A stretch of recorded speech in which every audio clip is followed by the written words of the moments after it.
నెల్లూరు జిల్లా కొడవలూరులో అంబేద్కర్ జయంతి ఘనంగా నిర్వహించారు. గుండాలమ్మపాలెంలోని దళిత నాయకులు మాట్లాడుతూ బడుగు బలహీన వర్గాలకు ఆయుధం విద్య అని అంబేద్కర్ ఆ రోజే పేర్కొన్నారని, బడుగు బలహీన వర్గాల అభ్యున్నతి కోసం డాక్టర్ బిఆర్ అంబేద్కర్ సూచించిన మార్గంలో పోవాలని, యువతకు విద్య ఎంతో ముఖ్యమని, విద్య వల్ల యువత అభ్యున్నతి పథంలో నడుస్తుందని ఆయన పేర్కొన్నారు. గత 2 సంవత్సరాలుగా మాతో స్ఫూర్తి పదార్థ మాకు అన్ని విధాలుగా మాకు పెద్దగా ఉండి మమ్మల్ని చైతన్యపరిచి పిల్లలకి చదువుకోండి, మీరు అవి చేసుకోండి ఇది చేసుకోండి అని చెప్పి వాళ్ళని ఎంతో ఉత్సాహవంతులు చేసి ఈ కార్యక్రమానికి మాకు ఎన్నో అన్ని విధాలుగా ఆర్థికంగా మాకు సలహాలు ఎన్నో సూచనలు ఇచ్చి పెద్దలతో మాట్లాడి మమ్మల్ని అందరినీ ఉత్తేజపరిచి అంబేద్కర్ స్టాచ్యూ మన ఊర్లో ఏర్పరచుకోవాలా, మీ ప్రయత్నాలు మీరు చేయండి, నేను అక్కడ జాబ్ చేస్తున్నా కానీ మీకు అన్ని సహాయ సహకారాలు అందిస్తానని మాకు వెన్ను తట్టి ప్రోత్సహించిన మా సోదరుడు మా నెల్లూరు ఏలిన భర్త హేమంతారాని వాళ్ళు మాకు చాలా స్ఫూర్తి ప్రదాతలు.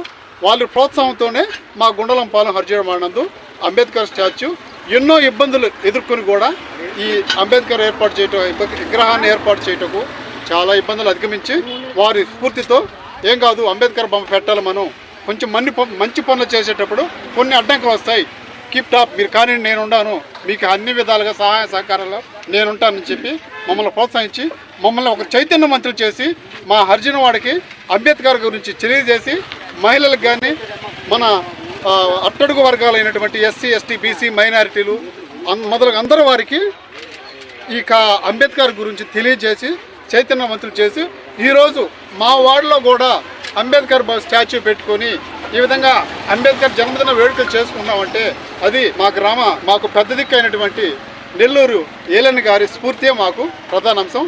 ఈరోజు కొడవలూరు మండలం గుండలంపాలెం గ్రామం నందు 134వ అంబేద్కర్ గారి జయంతి సందర్భంగా ఈ గ్రామ ప్రజలు అందరూ అటెండ్ అయ్యి ఈ మహానుభావుడి యొక్క జన్మదిన వేడుకలు బ్రహ్మాండంగా జరుపుకుంటున్నారు. ప్రతి సంవత్సరం కూడా జరుపుకుంటున్నారు.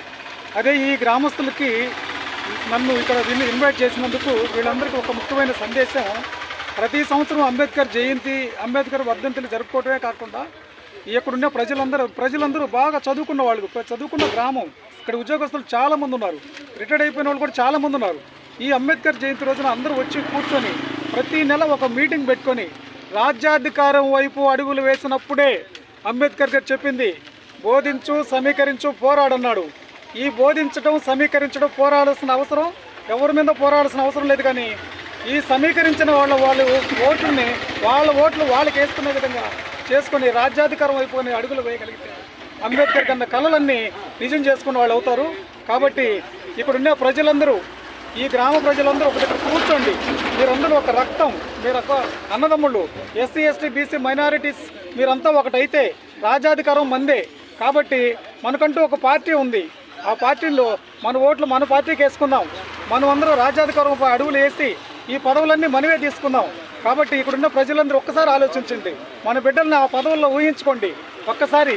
కాబట్టి మీరు గమనిస్తూనే ఉన్నారు, చాలామంది ఈ నిన్న కాక అక్కడక్కడ పనిచేసిన వాళ్ళు ఈరోజు పెద్ద పెద్ద పదవుల్లో కూడా వచ్చున్నారు. కాబట్టి దయించి ఇక్కడని మనకంటూ ఒక విలువ సంపాదించుకోండి, ఆత్మాభిమానంతో బతకండి.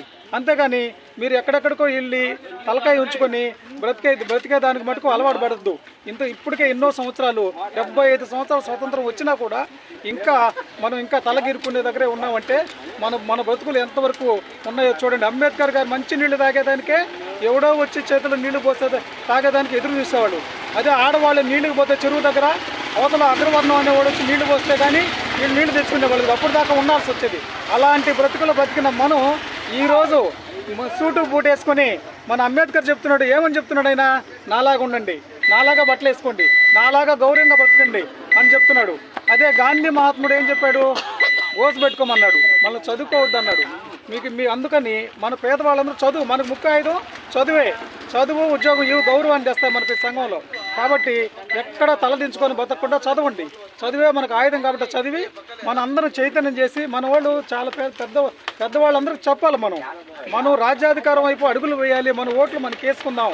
ఎవరికో వేసి వాళ్ళ దగ్గర పోయి Today we are celebrating Ambedkar Jayanti in the year of 2025 April 14. And today I want to say a few words about Ambedkar. He was born in Maharashtra on 1891 April 14 in Maharashtra. And his father name is Ramji. And his full name is Dr. B.R. Ambedkar. And Bhimrao Ramji Ambedkar. And he studied so many books and he is known as a bookworm. And he written the constitution in the 1941 and it implemented in the year 1941 November 2. And because of him only now we are able to do so many works or any other government jobs we can read. Otherwise again we has to stick a palm leaf on our backs and we has to walk like that. And do you know, in the past, these other caste people was seen our SC, ST as a crooks and they are treated as a waste people. And because of Ambedkar, now we are able to study or anything. Do you know what is meant by booksworm? పుస్తకాల పురుగు అంటారు ఆయన్ని. ఆయన చదువు కోసం వాళ్ళ నాన్న ఎంతో కష్టపడ్డారు.